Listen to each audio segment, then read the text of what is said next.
नमस्कार, मैं आचार्य विनीत मिश्रा आवाज इंडिया पर आपका हार्दिक स्वागत करता हूं। अभी हमारे साथ जो शख्स मौजूद हैं वो हैं सीडीपीओ महिला बाल विकास विभाग के लुंड्रा की परियोजना अधिकारी जी हैं। और कोरोना काल के समय में जब विपत्ति पड़ी थी, जब सभी जगह पर लॉकडाउन लगा हुआ था, कहीं भी किसी को आने जाने की अनुमति नहीं थी, उस समय महिला बाल विकास के वीरांगनाओं ने, महिलाओं ने मिलकर जो स्ट्रगल किया, जो लोगों के बच्चों का ध्यान रखा, गर्भवती माताओं का ध्यान रखा, घर-घर जाकर समझाइश दी, सैनिटाइजर बाँटे, मास्क बाँटे, इस तरह के कई कार्य जो हैं महिला बाल विकास के सहायिकाओं, कार्यकर्ताओं, आंगनबाड़ी के सहायिकाओं, कार्यकर्ताओं और सीडीपीओ के मार्गदर्शन में कोरोना काल में किए गए। हालाँकि किसी भी मीडिया की बात की जाए या किसी भी समाचार पत्र की बात की जाए, इन विषयों पर उनका ध्यान नहीं गया। लेकिन अब जाकर हमारा आवाज इंडिया और हमारा राष्ट्रीय पत्रकार महासंघ 25 तारीख को होने वाले कार्यक्रम में इनको सम्मानित करने जा रहा है। इनसे रूबरू होते हैं, इनसे जानते हैं इनकी जीवनी क्या है। मैडम नमस्कार। नमस्कार, सबसे धन्यवाद पहला सर। सवाल मेरा आपसे ये रहेगा मैडम कि आप जब पढ़ाई की तो आप महिला बाल विकास में कितने सालों से आप कार्यरत हैं और किस सन में आप ने ये सेवा ज्वाइन की? मैं महिला बाल विकास में सन 1987 से कार्यरत हूँ और इससे पहले मैं पुलिस सब इंस्पेक्टर के पद पर बस्तर जिला में पदस्थ थी। उसको छोड़ने के बाद ही मैं महिला बाल विकास में अपनी उपस्थिति दी। जी, आपने बताया बस्तर में आप पुलिस विभाग में सेवारत थी मैडम। कई प्रकार की कठिनाइयों का सामना करना पड़ता होगा, बहुत ही नक्सल प्रभावित क्षेत्र है बस्तर। कई चुनौतियाँ आपके सामने आई होंगी, कुछ हमारे जनता को बताना चाहेंगे? देखिए, वहाँ चुनौती तो बहुत पहले भी था और आज भी है। वहाँ पे चुनौतियों के बारे में मैं क्या-क्या बताऊँ, खासकर पुलिस डिपार्टमेंट, फॉरेस्ट डिपार्टमेंट ये बहुत ज़्यादा उनसे गंभीर रूप से परेशान रहते थे। अब हम तो महिलाएँ थे, दूर-दराज हमको क्षेत्रों में काम करना पड़ता था। कभी तो इतने भयभीत हो जाते थे कि पता नहीं आज हम लोग वापस लौट के घर आएँगे कि नहीं आएँगे, ये मन में डर हमेशा लगा रहता था। लेकिन हमारे जो जिला प्रशासन के अधिकारी लोग थे, उनका स्पष्ट निर्देश था कि आप लोग शाम होने से पहले अपने घरों को वापस आ जी, जाइए।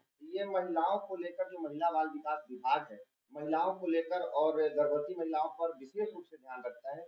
ज़मीनी हकीकत क्या है मैडम, जानना चाहेंगे विभाग जो है किस तरह स्ट्रगल करता है पंचायतों में, छोटे-छोटे गाँव में, छोटे-छोटे कस्बों में आपका विभाग पहुँचता है और लोगों की देखभाल करता है। इस स्ट्रगल को जानना चाहेंगे हम। देखिए, इस पर तो मैं ये कहना चाहूँगी कि जो हमारा महिला बाल विकास का स्टाफ है, आज के डेट में भी आप दूर-दराज किसी भी क्षेत्र में चले जाइए, जी, आपको अगर कोई दूसरा विभाग नहीं मिलेगा, जी, पर हमारा महिला बाल विकास वहाँ बिल्कुल, हमारी बिल्कुल। कार्यकर्ता हो, हमारी सहायिका हो, जी, ज़रूर आपको मिल मिलेगी। जाएँगी, बिल्कुल। लेकिन पहले ऐसा नहीं था जब महिला बाल विकास पूर्ण रूप से पूरे क्षेत्र में अपना काम करना शुरू किया, तो महिलाओं में भी काफ़ी परिवर्तन देखने को मिल रहा है। जी, पर अभी आने वाले समय में भी और परिवर्तन की ज़रूरत है। जैसे एक एग्ज़ाम्पल मैं बताऊँगी, ये बस्तर का है, मैं यहाँ का तो नहीं बात कर रही हूँ। बस्तर में गवर्नमेंट की तरफ से जो झूला होता है, जिसमें बच्चे झूलते हैं, जी। वो झूला लगवाया गया, लेकिन इतने गाँव वाले परेशान कर दिए कि हमारे देवी दुर्गा इसमें झूलते हैं, ये आप लोग उठवा के ले जाइए। अच्छा, अच्छा। ये हम नहीं लगने देंगे, हमारे बच्चे नहीं झूलेंगे। जी, जी। बड़े मशक्कत करने के बाद अब धीरे-धीरे लोगों में जानकारी जागरूकता आ रही है। आ गई और आज लोग तो डिमांड करते हैं कि हमारे क्षेत्र में ये चीज़ नहीं है मैडम, आप हमको ये भी दीजिए। जी, अगर कोई खेल खिलौना भी हम लोग देते हैं, तो उनके द्वारा यही कहा जाता है, मैडम हमारे क्षेत्र में नहीं पहुँचा या हमारी कार्यकर्ता या हमारी सहायिका, दोनों बोलने लगते हैं। गाँव वाले तो बोलते ही हैं, जी। तो इससे स्पष्ट होता है कि कोरोना काल को लेकर एक सवाल रहेगा मैडम मेरा कि जी हाँ। कोरोना काल में जहाँ बड़े-बड़े अधिकारी जो है घर से निकलना बंद कर दिए थे, महिला बाल विकास की वो जो सहायिकाएँ, कार्यकर्ताएँ और जो आप लोग परियोजना अधिकारी जो डोर टू डोर घूम रहे थे, उसके बारे में थोड़ा प्रकाश डालिए, वो किस तरह की कठिनाई रही?